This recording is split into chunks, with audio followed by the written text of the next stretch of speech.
Selamat siang teman-teman semuanya. Oke, Ibu kembali akan menjelaskan materi berikutnya, yaitu tentang demokrasi terpimpin bagian perjuangan pembebasan Irian Barat, atau ini materi Trikora atau 3 komando rakyat ya. Nah, jadi latar belakang terjadinya perjuangan pengambilan Irian Barat itu adalah hasil KMB, yaitu dimana menurut hasil konferensi meja bundar ini adalah perjanjian yang dilakukan antara bangsa Indonesia dengan Belanda ya. Itu ada dimana salah satu isinya itu mengatakan kedudukan Irian Barat akan ditentukan 1 tahun kemudian. Jadi Belanda berjanji kalau 1 tahun setelah perjanjian KMB ini, Irian Barat akan dikembalikan ke Indonesia. Tetapi kenyataannya apa? Setelah bertahun-tahun ya, bahkan lebih dari 5 tahun itu, Irian Barat tidak kunjung dikembalikan ke Indonesia. Itulah yang membuat Indonesia itu akhirnya ya geram ya, karena setiap diingatkan bagaimana masalah Irian Barat, itu sama Belanda selalu ditunda-tunda, bahkan cenderung diulur-ulur waktunya ya. Sampai batas akhir waktu Belanda berusaha untuk tetap menguasai Irian Barat. Nah, oleh karena itu bangsa Indonesia berusaha kembali merebut Irian Barat. Dengan cara apa? Yang ditempuh itu dengan 2 cara, yaitu cara diplomasi dan cara konfrontasi.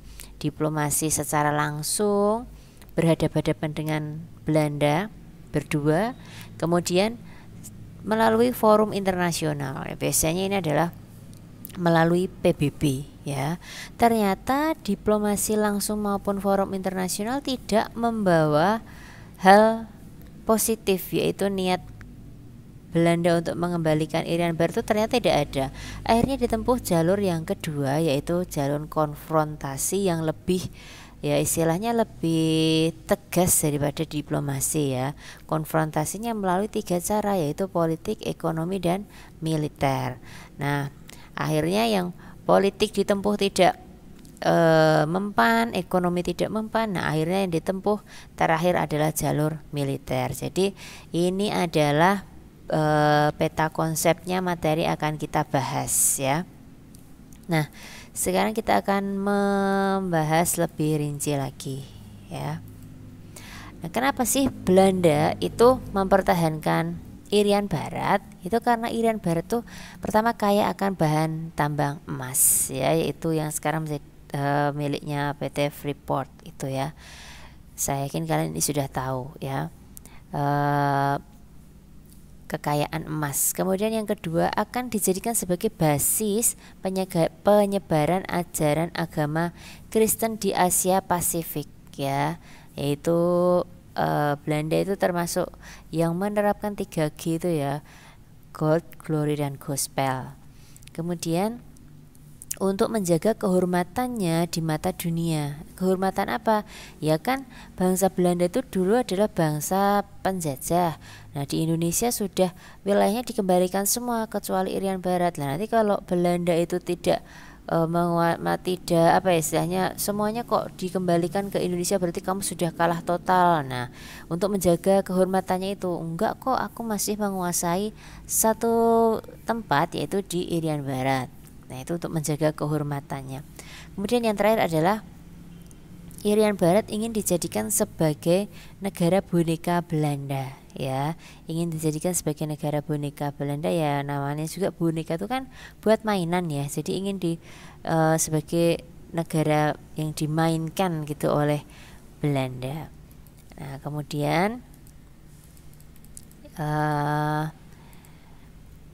latar belakangnya tadi ya, hasil perjanjian KMB, konferensi meja bundar, Belanda tidak berniat mengembalikan Irian Barat ke NKRI. Kemudian bagaimana langkah-langkah yang ditempuh oleh Indonesia? Yang pertama, perjuangan diplomasi. Indonesia menempuh jalur diplomasi tetapi gagal ya.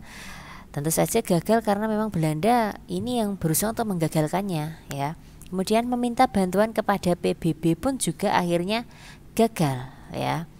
Kemudian pemutusan hubungan diplomasi. Akhirnya ya sudah, diplomasi tidak bisa lagi dilaksanakan, buat apa lagi ini hasil perjanjian KMP. Akhirnya KMP pun, hasil perjanjian KMP ini dibubarkan ya.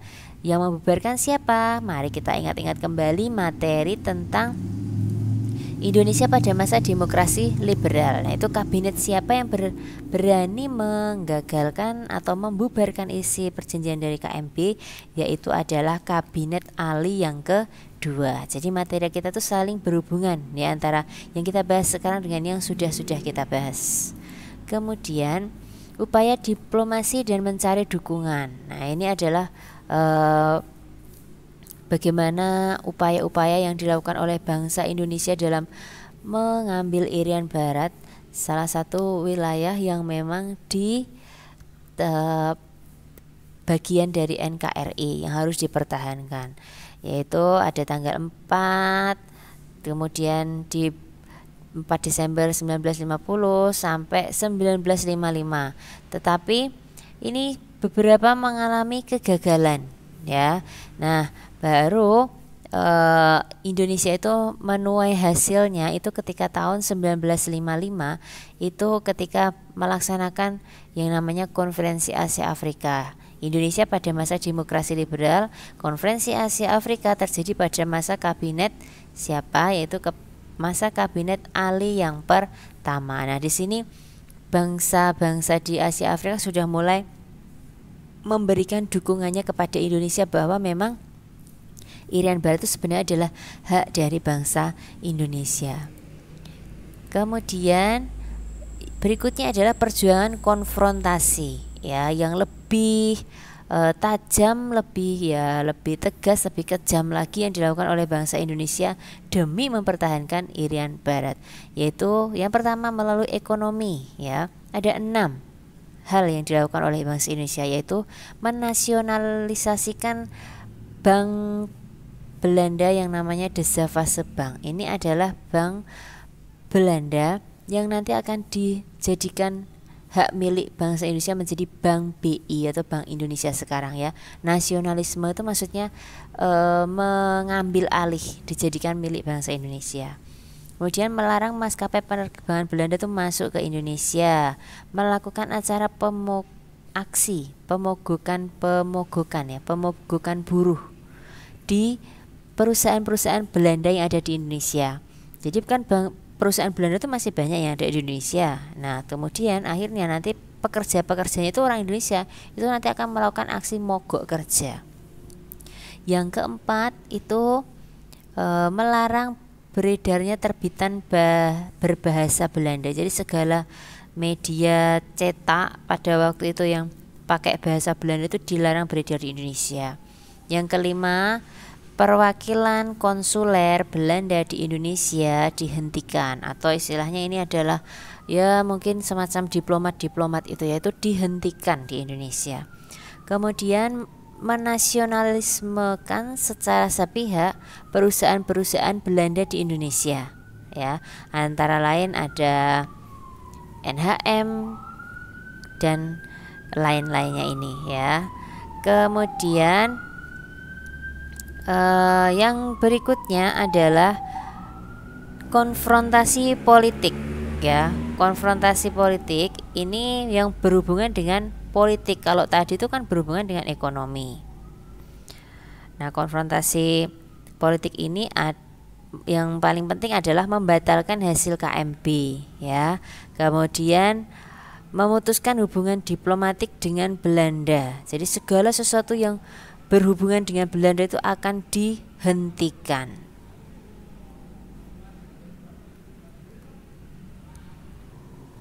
Kemudian ini adalah namanya Bankers Plan atau rencana Bankers.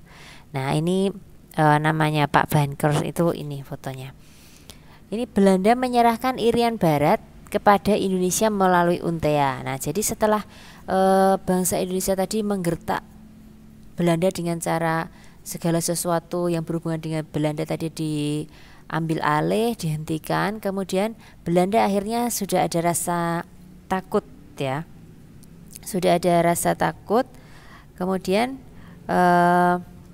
nanti Belanda akan menyerahkan Irian Barat itu kepada Untea. Nah, Untea ini apa? Untea ini adalah organisasinya PBB, organisasi yang digunakan oleh PBB untuk menyelesaikan sengketa antara Belanda versus Indonesia. Namanya Untea, diingat-ingat ya. Nah, kemudian rakyat Irian Barat harus diberi kesempatan untuk menentukan pendapat. Nah, kemudian nanti semacam voting ya, penentuan pendapat atau voting. Kemudian dikasih kesempatan, kamu mau ikut Indonesia atau kamu mau ikut dengan Belanda. Kemudian pelaksanaan penyelesaian Irian Barat selesai dalam jangka waktu 2 tahun. Jadi sengketanya ini harus berakhir dalam waktu 2 tahun. Untuk menghindari bentrokan fisik di antara pihak yang bersengketa, diadakan masa peralihan di bawah pengawasan PBB selama 1 tahun. Kemudian ini adalah konfrontasi militer. Tadi kan sudah konfrontasi ekonomi, politik. Nah, ternyata yang politik pun Belanda itu masih setengah hati. Kemudian akhirnya Indonesia menempuh jalur yang lebih keras, dan ini adalah upaya terakhir yang bisa dilakukan oleh bangsa Indonesia karena yang baik-baik secara diplomasi sudah tidak diindahkan lagi. Nah, akhirnya Indonesia menempuh jalur kekerasan atau militer yang dikomandoi secara langsung oleh Pak Soekarno. Nah, pada masa peristiwa Trikora ini Indonesia sudah masuk ke masa Indonesia pada masa demokrasi terpimpin atau bab kita yang kita bahas ini. Trikora, 3 komando rakyat. Pak Soekarno waktu itu mengumpulkan massa ada di Jogja, di alun-alun utara ya. Kemudian mengumpulkan massa yang diamanatkan kepada ketuanya, namanya Komando Mandala, membuat grup Komando Mandala gitu. Ketuanya adalah ini Pak Soeharto ketika masih muda ya. Pak Soeharto ketika tentu saja belum jadi presiden ya. Kemudian diketua oleh Pak Soeharto. Nah, akhirnya Pak Soeharto nanti akan mengetuai sebuah operasi yang namanya Komando Mandala untuk menyerbu wilayah Irian Barat untuk menghancurkan pertahanan Belanda. Nah, di sana nanti akan dikirim 4 kapal ya. Nah, salah satu kapalnya itu namanya adalah ada KRI Macan Tutul, ada Macan Kumbang juga ya. Nah, tetapi KRI Macan Tutul ini yang akan ditembak oleh Belanda, terus ini nanti akan hangus, terbakar, tenggelam. Dan di sini ada korbannya, yaitu kaptennya yang namanya adalah Yosudarso ya, di pertempuran Laut Aru namanya ya. Nah, ini kalian bisa mengingat kembali, mungkin ada nama jalan, nama sekolah, nama menggunakan nama Yosudarso. Nah, siapakah Yosudarso? Peristiwa inilah yang memunculkan pahlawan Yosudarso yang dia meninggal bersama dengan KRI Macan Tutul. Jadi waktu itu ada 4 kapal sebenarnya, tapi 1 kapal itu belum dipakai untuk menyerbu, sudah rusak duluan. Terus ada 3 lagi. Nah, terus yang mereka tuh menggunakan operasi namanya operasi dini hari, malam-malam itu supaya tidak terlihat dan supaya tidak terdeteksi oleh musuh. Tapi akhirnya radarnya Belanda itu menangkap ada kapal-kapal yang masuk ke perairan dekat Irian Barat. Terus akhirnya KRI Macan Tutul ini demi menyelamatkan 2 kapal yang lainnya itu dia maju, terus 2 yang lainnya itu disuruh mundur. Oke, kemudian konfrontasi militer itu yang Ibu jelaskan tadi ada Trikora ya, isinya ada 3 ini, silahkan kalian perhatikan. Yang pertama ada gagalkan pembentukan negara Papua bikinan kolonial Belanda ya. Kemudian yang kedua, kibarkan sang merah putih di Irian Barat, tanah air Indonesia. Bersiaplah untuk mobilisasi umum guna mempertahankan kemerdekaan dan kesatuan tanah air dan bangsa. Nah, ini isinya dari Trikora 19 Desember 61 di Yogyakarta, Pak Soekarno yang mengeluarkannya ya. Makanya kalau kalian ke arah alun-alun tadi Ibu alun-alun kidul ya, alun-alun lor maksudnya ya, atau alun-alun utara, itu yang jual-jual buku ini namanya di situ adalah Jalan Trikora ya. Di situ namanya Jalan Trikora karena peristiwa itu adalah peristiwa di mana lokasi tersebut dipakai untuk mengeluarkan Trikora ini.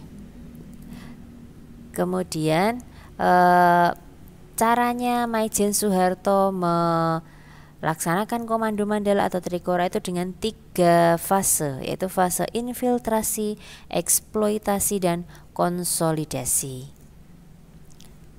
Ke fase infiltrasi itu dengan cara membawa serta rakyat Irian Barat. Nah, salah satunya itu ada Franz Kaisepo, kemudian ada lagi 3 itu ya, Silas Papare dan juga Martin Indi itu turut serta di sini ya. Tokoh-tokoh pro integrasi yang kita pelajari di bab 1. Kemudian eksploitasi ini sudah mulai serangan terbuka. Kemudian yang ketiga, konsolidasi ini menegakkan kekuasaan RI secara mutlak di seluruh Irian Barat, karena nanti pada akhirnya memang Irian Barat akan masuk ke Indonesia. Nah, terus akhirnya dilaksanakanlah rencana dari PBB tadi yang akan memberikan kesempatan kepada rakyat Papua untuk menentukan nasibnya sendiri ya, Act of Free Choice ya, yaitu disebut dengan PEPERA, penentuan pendapat rakyat. Nah, hasilnya adalah rakyat Irian Barat menjadi bagian dari Republik Indonesia. Irian Barat resmi menjadi provinsi ke-26 Republik Indonesia. Jadi intinya perjuangan yang sangat lama, sangat panjang, sangat menguras tenaga secara ekonomi juga, dan bahkan perjuangan ini sampai membuat Indonesia tuh ikut ke dalam hubungan kerjasama yang dekat dengan komunis Uni Soviet itu gara-gara salah satunya untuk mempertahankan Irian Barat ini di tangan Indonesia ya, dengan cara meminta bantuan persenjataan, dan akhirnya perjuangan itu tidak sia-sia. Irian Barat menjadi bagian dari Indonesia, dan sekarang kita bisa bertemu dengan saudara-saudara kita yang berasal dari Irian Barat atau sekarang Papua, itu karena berkat dari perjuangan Pak Soekarno di masa demokrasi terpimpin ya. Nah, kemudian ini ada apa ya, Franz Kaisepo ya. Franz Kaisepo itu kan yang memperkenalkan istilah ikut Republik Indonesia anti Nederland ya. Ini adalah atau singkatan dari Irian ya. Irian itu kepanjangannya adalah ikut Republik Indonesia anti Nederland. Ini adalah apa ya, semacam slogan jargon yang dikeluarkan oleh Franz Kaisepo. Irian ikut Republik Indonesia anti Nederland ya. Kemudian sekarang kita ke materi yang kedua ya, yaitu konfrontasi Indonesia dengan Malaysia atau kita kenal dengan istilahnya adalah Dwikora.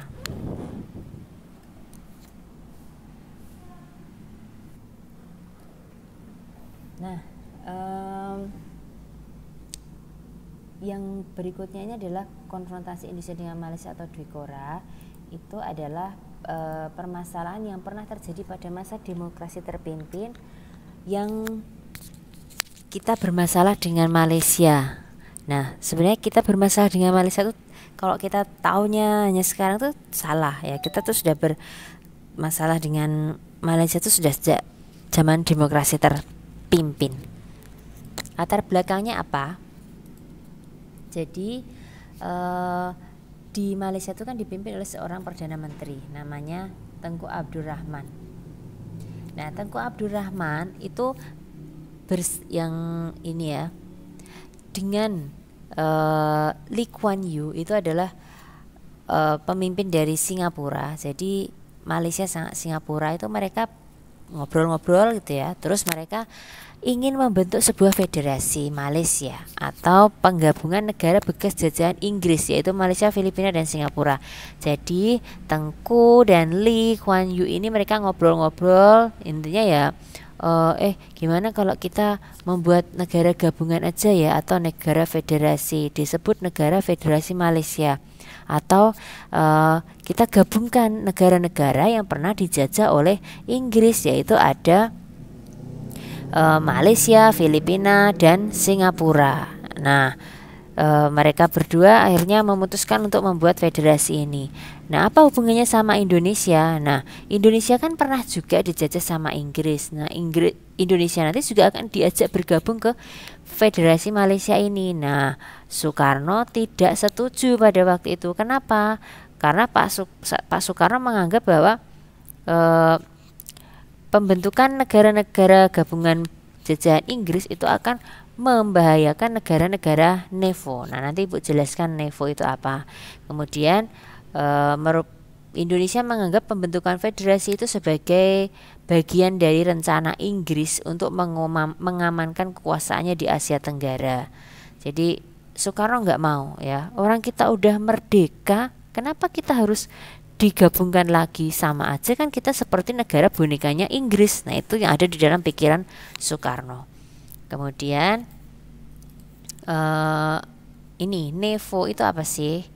Nah, NEVO itu adalah kumpulan bangsa-bangsa tertindas yang menentang nekolim atau neokolonialisme dan imperialisme. Jadi contoh negara NEVO itu ya Indonesia ya. Jadi Indonesia dan negara-negara lainnya yang menentang penjajahan. Nah, siapa yang suka melakukan penjajahan itu? Ya, Old Devo ini. Old Devo itu adalah kubu negara-negara kapitalis.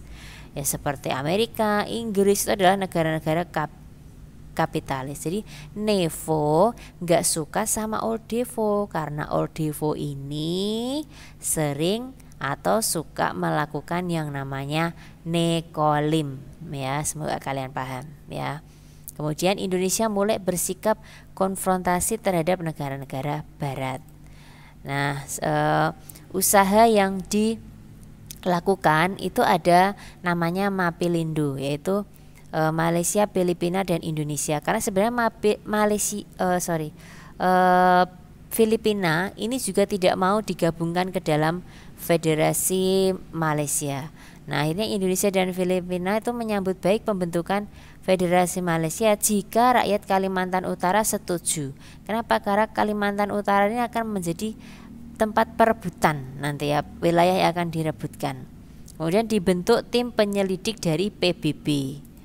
Nah, terus akhirnya sebelum hasil dari tim penyelidik PBB itu nanti ada, hasilnya belum ada, nanti malahan itu Malaysia itu nanti akan membuat keputusan secara sepihak yang akhirnya membuat Indonesia itu marah gitu ya. Jadi hasilnya aja belum muncul dari PBB kok nanti Malaysia Malaysia akan membuat keputusan secara sepihak. Nah, akhirnya Indonesia mengeluarkan yang namanya Dwikora 3 Mei 64 yang isinya ada 2. Perhebat ketahanan Indonesia, bantu perjuangan rakyat Malaysia untuk membebaskan diri dari nekolim Malaysia.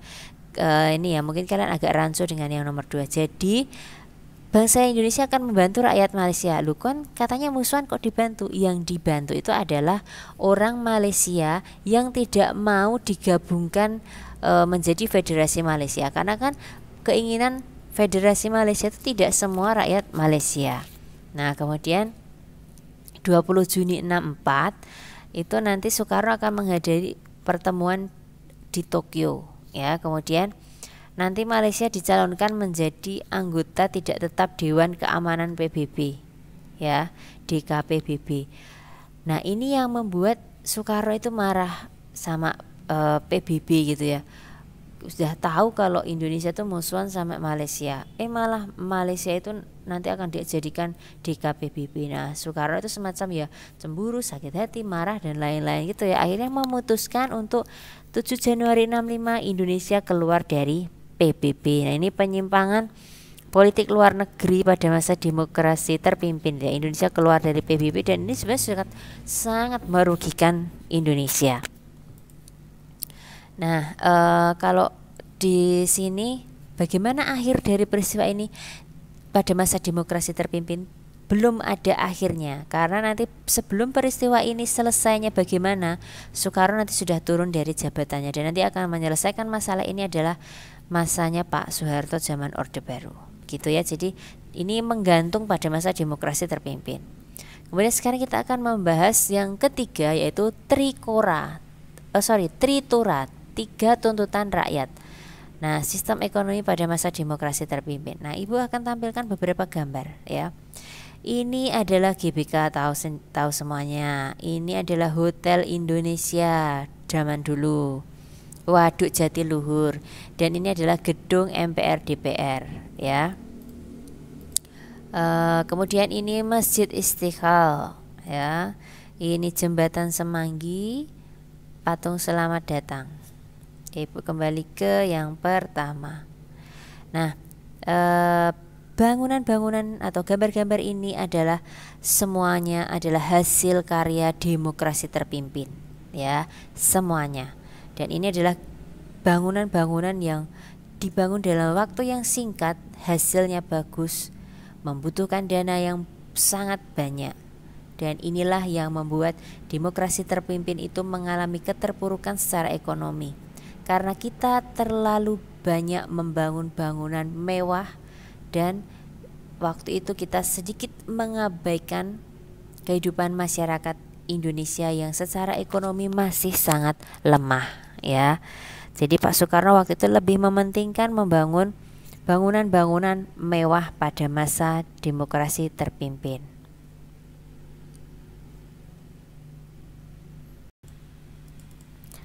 Nah, kalau di sini Ibu memberi nama Konevo ya, karena kenapa bukan gedung MPR DPR? Karena pada waktu itu sebenarnya gedung ini bukan digunakan tujuan utamanya seperti sekarang untuk gedung MPR DPR, tapi dulu adalah digunakan cikal bakal gedung kantor yang akan dibuat untuk tandingan PBB. Kan ceritanya tadi kan Pak Soekarno keluar dari PBB. Nah, Pak Soekarno punya cita-cita, oke lah aku keluar dari PBB tapi aku bisa kok bikin yang lain seperti PBB. Nah, kantornya itu ini tadinya ya, Konevo ini. Tetapi belum sampai selesai pembangunannya Pak Soekarno sudah turun dari jabatannya.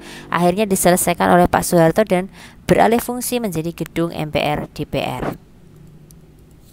Nah, kemudian Jembatan Semanggi ini yang katanya seperti daun semanggi ya. Ada filosofinya ya. Kalian cari filosofi Jembatan Semanggi itu apa ya, silahkan dicarikan sendiri. Kemudian ini adalah kebijakan ekonomi atau Pak Soekarno menyebutnya dengan namanya berdikari, berdiri di atas kaki sendiri ya. Berdikari itu adalah jargonnya Soekarno pada masa demokrasi terpimpin. Ada Bappenas, devaluasi nilai uang, dan dekon ya. Nah, Bappenas itu Badan Perancang Pembangunan Nasional, dipimpin oleh Muhammad Yamin. Ini tugasnya, kalian bisa membacanya sendiri ya. Kemudian yang kedua adalah penurunan nilai uang atau devaluasi ya, tetapi mengalami kegagalan ya. Penghasilan negara berkurang karena adanya gangguan keamanan akibat pergolakan daerah yang menyebabkan ekspor menurun.